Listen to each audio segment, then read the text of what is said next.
Imagine this. Two civilizations separated by more than 5,000 kilometers. No internet, no airplanes, no instant communication. Yet, both tell the story of a legendary king who spends years trying to return to his wife. Coincidence? Or is it there something much deeper hidden in these ancient stories? Today we are going to compare the Odyssey and the Ramayana. And trust me, by the end of this video, you will see both epics in a completely new light. Chapter 1. Meet the Heroes. Let's start with our heroes. In India, there is Lord Rama, the Prince of Ayodhya, the ideal son, the ideal husband, the ideal king. Now travel thousands of kilometers west to ancient Greece. Meet Odysseus, king of Ithaca, a brilliant warrior, a master strategist, a man thought famous not for his strength, but for his intelligence. At first glance, they seem completely different, but wait. The first similarity. Both stories begin with separation. Ram is seen separated from Sita. Odysseus is seen separated from Penelope.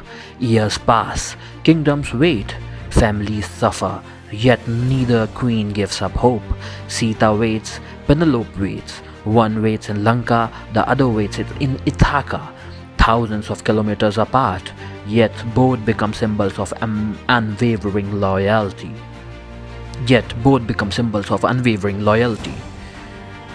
The journey. Now the adventure begins. Rama crosses forests, mountains, and finally an ocean to rescue Sita. Odysseus crosses endless seas. He battles storms, escapes monsters, outsmarts deadly enemies, and struggles for just to reach home. One hero travels to rescue his wife, the other travels to return to his wife. Different journeys, the same emotional destination. The gods never stay away. In both epics, the gods refuse to stay out of human affairs. In the Ramayana, Hanuman, Indra, Agni, Brahma, the entire universe seem connected to Rama's mission. In the Odyssey, Athena protects Odysseus. Poseidon tries to destroy him. Every storm, every island, every challenge feels like a game being played by the gods. Ancient people didn't imagine the universe as silent, they imagined it as alive. Here's where it gets really interesting. Now comes something that shocked historians and mythology lovers alike. Many people know that Ravan abducted Sita, but some later Indian traditions tell a different story. They say now Ravan never touched the real Sita. Instead, a divine illusion, a Maya Sita, went with him. The real Sita remained protected by Agni. Now, travel back to Greece. A later Greek tradition tells an equally surprising story. It says Paris never took the real Helen to Troy. Only a divine phantom went to Troy. The real Helen stayed safely in Egypt. Wait, two civilizations, thousands of kilometers apart, but both later tell the story of a queen protected while a divine substitute takes her place. Isn't that fascinating? Does it prove one copied the other? No, historians don't think so. But it does show that different civilizations sometimes arrive as remarkable similar storytelling ideas. But then everything changes. This is where the two heroes become completely different. Rama represents dharma, duty above everything, honor above everything. He is remembered as the ideal king. Odysseus, he is remembered for something else entirely. His greatest weapon in his mind, the Trojan horse, his idea, escaping monsters, his intelligence, convincing enemies, his words. If Rama inspired us to ask what is the right thing to do, Odysseus makes us ask what is the smartest ways to survive. Two heroes, two civilizations, two very different definitions of greatness. The bigger mystery.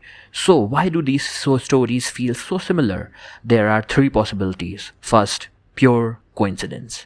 After all, every civilization asks similar questions. What makes a hero? What is loyalty? What is love? Second, a shared ancient heritage. Many linguistics believe the ancestors of Greeks and Indo-Aryans once spoke a common language thousands of years before either civilization existed. The ancient connection may explain why some myths and even the names of certain gods resemble each other. And third, historical contact. Historical contact. When Alexander the Great reached India, the Greek and the Indian worlds finally met.